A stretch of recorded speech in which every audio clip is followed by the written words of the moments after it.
Hello दोस्तों, एक बार फिर से स्वागत है आपका स्टडी फॉरएवर में। तो अभी हम शुरू करने जा रहे हैं फिजिक्स की नेक्स्ट क्लास। जैसा कि मैंने आपको पिछले फिजिक्स की क्लासेस में कुछ बताया था कि विमा सूत्र कैसे बनाते हैं, मात्रक क्या होते हैं, फॉर्मूले उनके कैसे होते हैं, वगैरह वगैरह मैंने आपको कई चीज़ें बताई थी।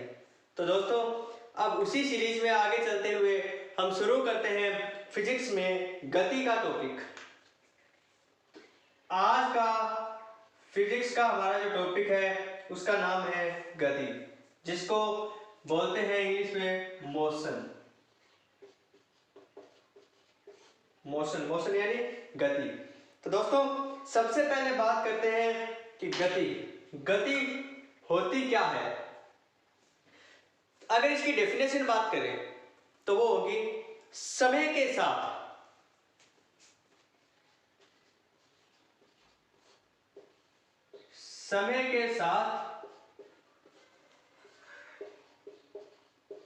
वस्तु की स्थिति में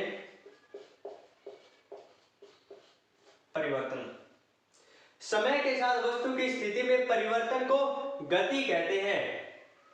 the changes of things with the time या according to time is called motion. तो समय के साथ वस्तु की स्थिति में परिवर्तन को गति कहते हैं। ये गति की नॉर्मल सी डेफिनेशन होगी। अगर इसमें भी कोई दिक्कत आ रही है तो दोस्तों, इससे इजी तो ये हो सकता है, मैं एग्जांपल देके आपको बता सकता हूँ कि जैसे मैं यहाँ पे खड़ा हूँ, अगर एक सेकंड बाद मैं यहाँ पे थोड़ा सा भी आगे चला जाता हूँ तो मतलब एक सेकंड में मेरी स्थिति में परिवर्तन हुआ है। पहले मैं यहाँ था, फिर मैं यहाँ आ गया, मेरी स्थिति में परिवर्तन हुआ है और वो भी समय के साथ हुआ है, यानी मैंने गति की है। तो समय के साथ वस्तु की स्थिति में परिवर्तन को गति कहते हैं। इसी के साथ एक और शब्द आता है विरामावस्था।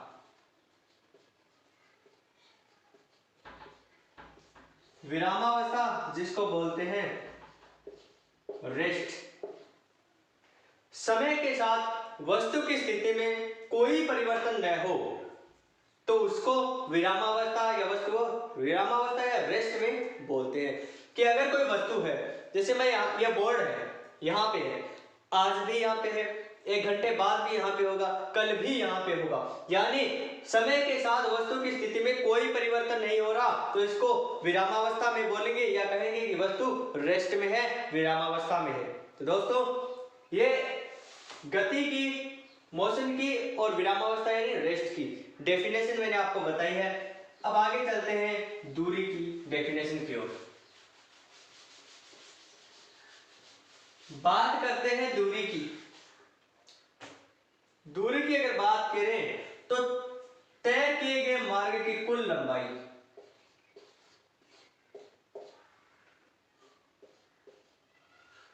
तय किए गए मार्ग की कुल लंबाई, तय किए गए मार्ग की कुल लंबाई को दूरी कहते हैं। तो अगर इसको इजी वे में समझे तो अगर आपको बोलेंगे कि आप, जैसे आपका घर कितनी दूर है, स्कूल से आपका घर कितनी दूर है, तो आप वहां पे देखेंगे कि अपन को कितना मार्ग तय करना पड़ रहा है, यानी कितने मीटर या कितने किलोमीटर तय करना पड़ रहा है। तो तय किए गए मार्ग की कुल जो लंबाई होगी, टोटल घर से स्कूल के बीच की जो कुल लंबाई होगी, उसी को दूरी बोलेंगे। अब अगर इसमें एक चीज देखते हैं, ये डेफिनेशन होगी। डेफिनेशन ज्यादा नहीं पूछी जाती दोस्तों, पूछी जाती है तो इसके अंदर कुछ और छोटी छोटी चीजें कि क्या दूरी क्या कभी जीरो हो सकती है। तो दोस्तों, मैं बोलूंगा कि हाँ, दूरी जीरो हो सकती है। क्या दूरी कभी माइनस हो सकती है? तो दोस्तों, मेरा तो कहना है कि दूरी कभी माइनस नहीं हो सकती। दूरी कभी प्लस हो सकती है? तो मैं बोलूंगा हाँ, दूरी प्लस हो सकती है। दूरी जीरो भी हो सकती है, दूरी प्लस भी हो सकती है, लेकिन मेरे दोस्तों, दूरी माइनस नहीं हो सकती। तो आगे चलते हैं दूरी के बाद में विस्थापन। और जब आप विस्थापन की परिभाषा अच्छे से कर लेंगे तो दोस्तों कभी कभी पूछा जाता है कि दूरी में और विस्थापन में अंतर क्या होता है, तो दोस्तों वो भी आप आसानी से कर सकते हो। बात करते हैं विस्थापन की।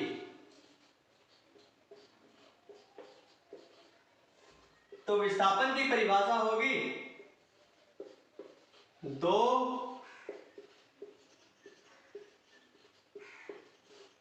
बिंदुओं के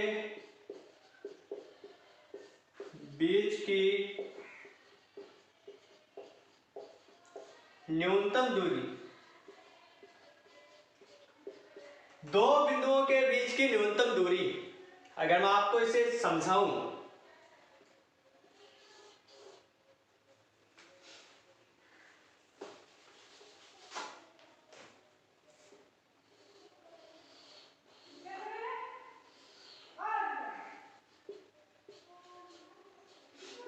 चार बिंदु हैं A B C D. Suppose कीजिए आप खड़े हैं ए पे, आपको जाना है बिंदु सी पर।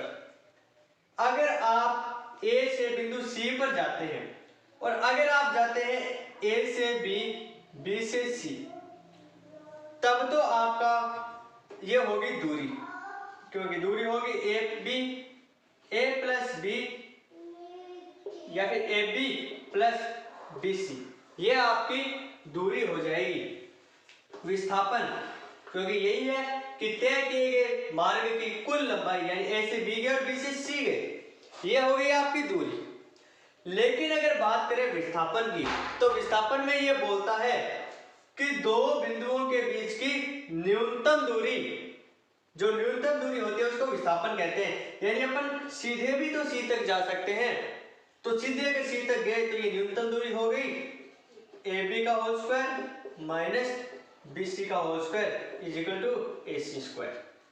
तो दोस्तों जो न्यूनतम दूरी होती है दो बिंदुओं के बीच की, तो उसको विस्थापन बोला जाता है। और जो दो बिंदुओं के मध्य या फिर तय किए गए कुल मार्ग की लंबाई को दूरी कहते हैं। तो आपको दूरी और विस्थापन में अंतर समझ आ गया होगा। अब बात करते हैं दूरी को। तो दूरी अगर बात करें दूरी की, तो उसको जीरो भी हो सकती है और प्लस में जा सकती है। अगर बात करते हैं विस्थापन की, तो विस्थापन माइनस भी हो सकता है, प्लस भी हो सकता है और जीरो भी हो सकता है। क्योंकि अगर विस्थापन मैं बोलूं ए से सी तक गया और वापस फिर इधर ई तक आया, तो विस्थापन माइनस में हो जाएगा दोस्तों, क्योंकि गया प्लस की तरफ तो ये इतना ही था और वापस इतना आ गया। तो अगर इसमें से छोटे वाले में से बड़ा वाला घटाएंगे तो ये माइनस होगा। अगर ये 3 मीटर है और ये 5 है, तो पहले अपन 3 चले फिर वापस 5 मीटर आए, तो विस्थापन माइनस 2 मीटर हो जाएगा। विस्थापन माइनस, जीरो व प्लस तीनों में हो सकता है, लेकिन दूरी जीरो और प्लस दो ही तरीके से मापी जाएगी, दो ही होंगे, या तो प्लस में होगी या जीरो में होगी। अब बात करते हैं विस्थापन व दूरी के मध्य अनुपात कितना होता है।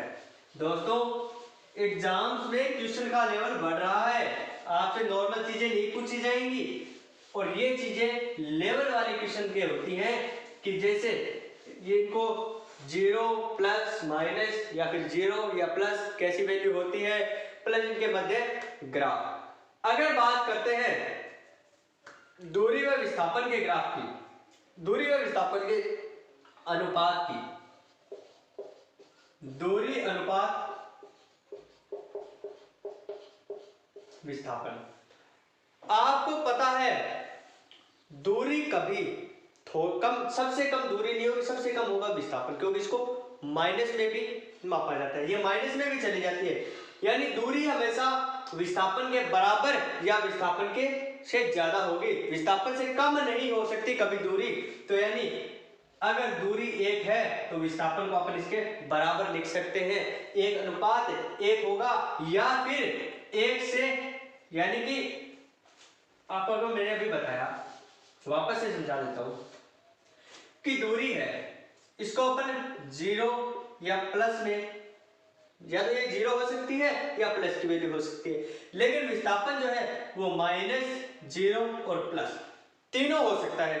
तो देखिए दोस्तों, आपको पता होगा, अब इससे समझ आ रहा होगा कि दूरी विस्थापन के बराबर हो सकती है लेकिन कभी विस्थापन से कम नहीं हो सकती, जबकि विस्थापन दूरी से कम हो सकता है और इससे बराबर भी हो सकता है। यानी कि दूरी जो होगी बराबर और इक्वल होगी विस्थापन के,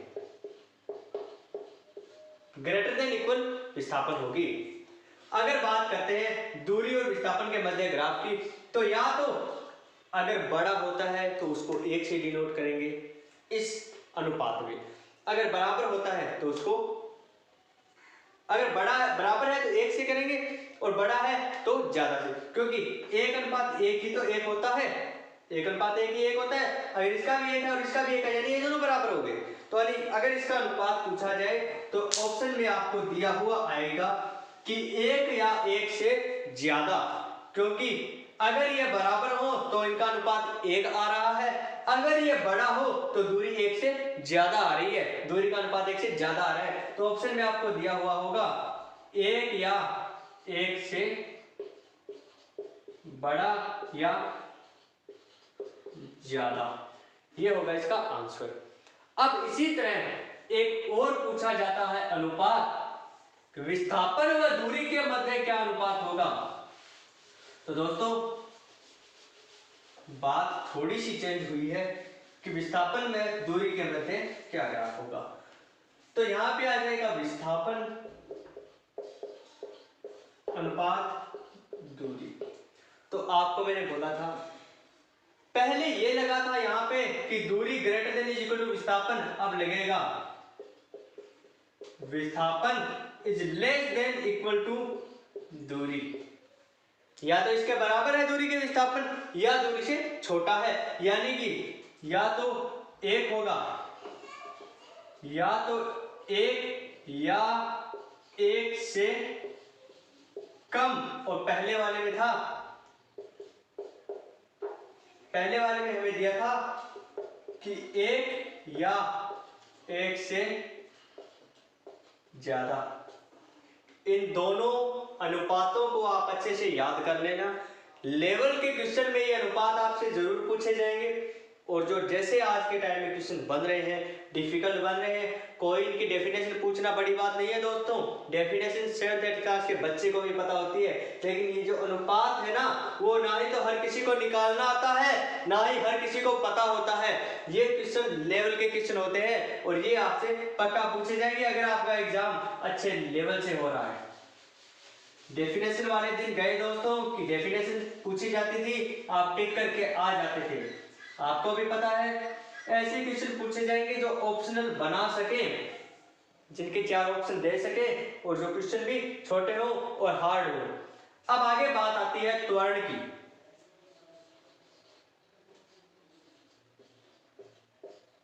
बात करते हैं त्वरण की, तो वेग में परिवर्तन की दर को त्वरण कहते हैं।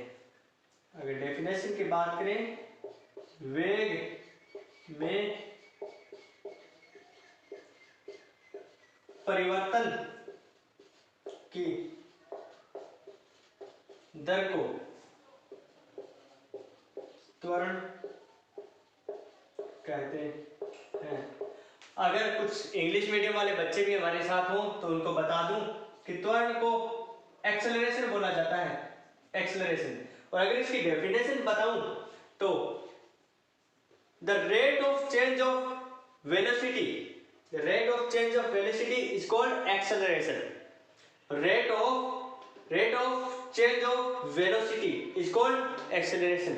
वेग में परिवर्तन की दर को त्वरण कहते हैं। तो दोस्तों अगर इसको समझाऊं मैं तो इस प्रकार होगा कि मान लीजिए मेरी पहले चाल थी u, प्रारंभिक चाल u थी, अंतिम चाल v थी, और ये चाल बदलने में मुझे समय लगा t समय लगा। अब इसको कुछ नहीं करना है आपको, जैसे इसकी डेफिनेशन में यानी इसकी परिभाषा में दे रखा है वैसे के वैसे इसको पुटअप करेंगे या लिखेंगे। बात करते हैं त्वरण की, जिसको इंग्लिश में एक्सेलरेशन बोलते हैं। वेग में परिवर्तन, परिवर्तन कब है दोस्तों? u से v हो रहा है। परिवर्तन कैसे निकलेगा? v माइनस u करेंगे, ज्यादा में से कम घटाएंगे, जो बाद वाली है उसमें से पहले वाली घटाएंगे तो परिवर्तन होगा। तो देखते हैं v माइनस u, वेग में परिवर्तन निकल गया दोस्तों कि पहले इतना था बाद में इतना था। परिवर्तन कितना आया तो अंतिम में से प्रारंभिक घटाएंगे तो अपन को अंतर पता चल जाएगा। दर को यानी इसमें अगर समय का भाग देंगे t का तो वो दर निकल जाएगी। यानी त्वरण acceleration a equal to v minus u upon t, यहाँ पर लिख सकते हैं अंतिम चाल माइनस प्रारंभिक चाल बटा समय। अब इसमें आपको एक और चीज पूछी जाती है कि इसका मात्रक क्या होता है। यानी कि ऊपर तो क्या है, चाल है तो चाल को मीटर में लिखेंगे, नीचे क्या है, समय है तो समय को सेकंड में लिखेंगे। तो दोस्तों अब आपको पता है कि इसको इसमें भी सेकंड आ गया और इसमें भी सेकंड, सेकंड दो बार इसमें आएगा तो इसमें सेकंड स्क्वायर लिखा जाता है क्योंकि दोनों ही वेग है। एक वेग वाला भी तो नीचे सेकंड आएगा। वेग बराबर क्या होता है, दूरी बटा समय, वेग बराबर विस्थापन बटा समय, विस्थापन बटा समय। तो एक तो ये इसके वाला t का यानी सेकंड आ गया और ये एक इस t का सेकंड आ गया, दोनों का सेकंड नीचे आके सेकंड स्क्वायर हो जाएगा। तो ये इसका मात्रक हो गया। अब अगर बात करते हैं इसकी विमा की, अगर इसकी विमा की बात करें तो दोस्तों आगे चलते हैं क्योंकि मैंने आपको विमा करवा रखी है। एक बार फिर से अपन इसकी विमा देख लेते हैं ताकि अगर आप भूल गए हो तो वापस आपको याद आ जाए। लेकिन मैंने तो आपको अच्छे से करवाई थी, भूलना तो नहीं चाहिए। मैंने इसका बताया था मात्र मीटर अपॉन सेकंड स्क्वायर। तो मैंने आपको बोला था सबसे पहले आप MLT लिख लीजिए। M यानी मीटर, मीटर को इंग्लिश में बोलता है लेंथ, मीटर को जो नापा जाता है बोला जाता है, लेंथ को मीटर में नापा जाता है। M कितनी बार आ रहा है, एक बार आ रहा है। M क्या होता है, मास, मास यानी द्रव्यमान, द्रव्यमान को किसमें मापते हैं, केजी में मापते हैं, तो केजी इसमें नहीं दे रखा। T को क्या बोलते हैं, इससे अगर इसमें नहीं दे रखा तो यहाँ पे जीरो लिख देंगे। T क्या होता है, टाइम, टाइम को किसमें मापते हैं, सेकंड में मापते हैं। सेकंड कितनी दे रखी है, 2 दे रखी है, लेकिन दोस्तों सेकंड नीचे दे रखी है तो अगर ये ऊपर जाएगी तो -2 हो जाएगी। तो इसकी विमा हो गई m0 L1 T-2। और अगर बात करें सदिश सदिश की तो त्वरण एक सदिश राशि है,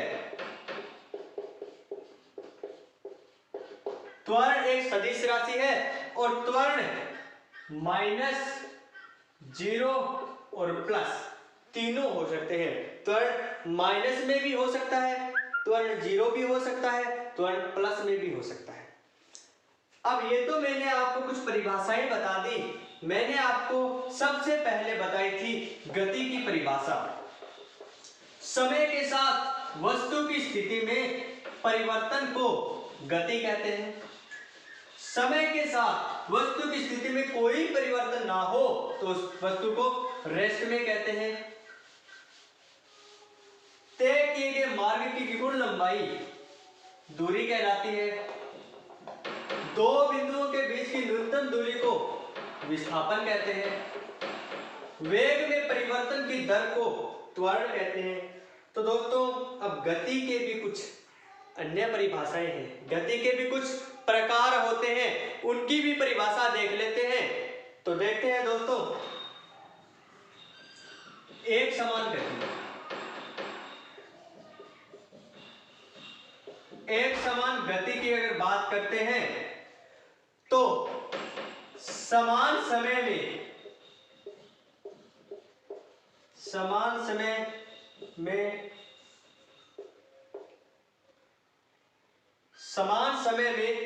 समान दूरी तय की जाए, समान दूरी तय की जाए तो उसे एक समान गति कहते हैं। अगर आपको डेफिनेशन से नहीं समझ में आया तो मैं आराम से इसको वापस समझा देता हूँ।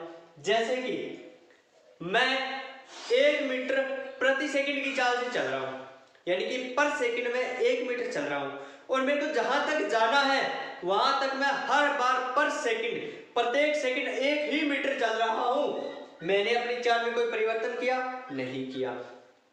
मैं पहली सेकंड भी उसी चाल से चला था, 10वीं सेकंड भी वैसे ही चल रहा हूँ, 50वीं सेकंड भी वैसे ही चल रहा हूँ।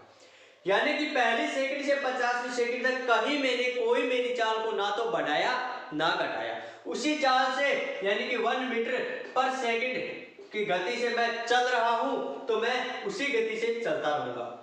तो ये हो गई मेरी एक समान गति, यानी मैंने अपनी चाल चेंज नहीं की।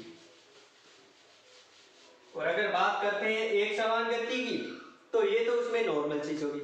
अब मोस्ट इंपॉर्टेंट थिंग जो आपसे पूछी जाती है कि क्या एक समान गति त्वरित गति है?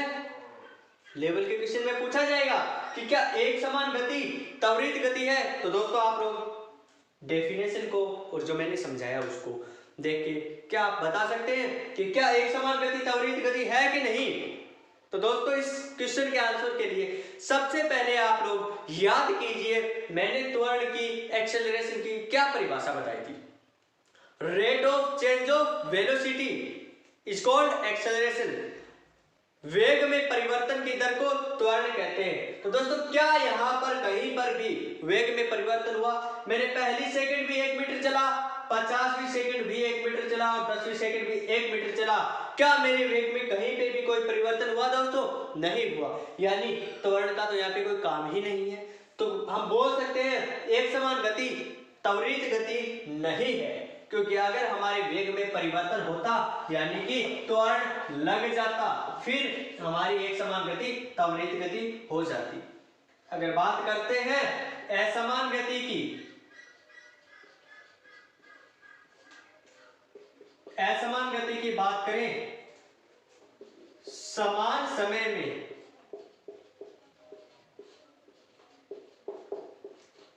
असमान दूरी तय की जाए,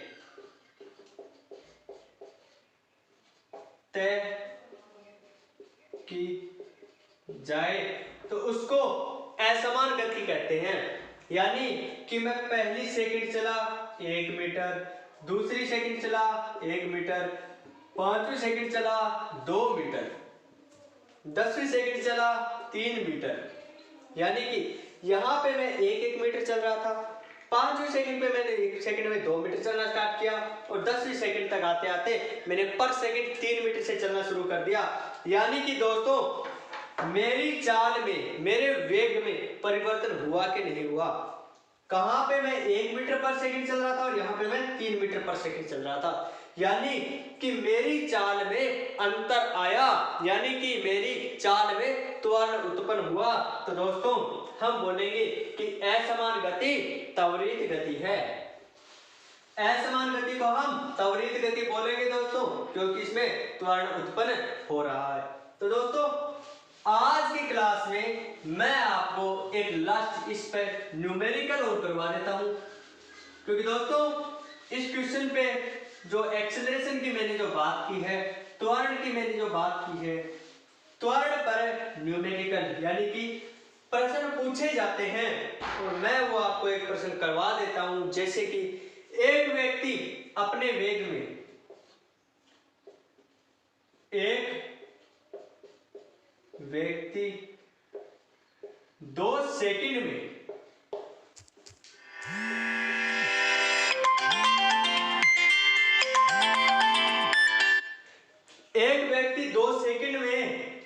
अपना वेग 40 मीटर पर सेकंड से 20 मीटर पर सेकंड कर लेता है, तो उसका त्वरण ज्ञात करें। मैंने पूरा क्वेश्चन नहीं लिखा दोस्तों, लेकिन जितना जरूरत होता है उतना क्वेश्चन लिख दिया। एक व्यक्ति 2 सेकंड में अपना वेग 40 मीटर पर सेकंड से 20 मीटर पर सेकंड कर लेता है, तो उसका त्वरण यानी इसने अपना वेग घटा दिया। तो दोस्तों मैंने आपको त्वरण बताया था v minus u upon t, यानी कि अंतिम वेग माइनस प्रारंभिक वेग बटा समय। तो इसका होगा दोस्तों अंतिम वेग है 20 मीटर पर सेकंड, यानी कि 20 माइनस 40 मीटर पर सेकंड प्रारंभिक वेग 40 बटा समय t यानी 2 सेकंड, यानी कि माइनस का 20 बटा 2 यानी कि अपना आ गया माइनस 10 मीटर पर सेकंड, इसका त्वरण आ गया। मैंने आपको बोला था दोस्तों कि त्वरण माइनस 0 प्लस हो सकता है।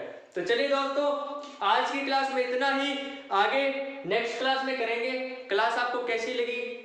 अगर आपको क्लास अच्छी लगी तो लाइक कीजिए, शेयर कीजिए। अगर आपने अभी तक हमारे चैनल को सब्सक्राइब नहीं किया तो सब्सक्राइब कीजिए ताकि आपको आगे की क्लासेस के नोटिफिकेशन मिलते रहें। धन्यवाद।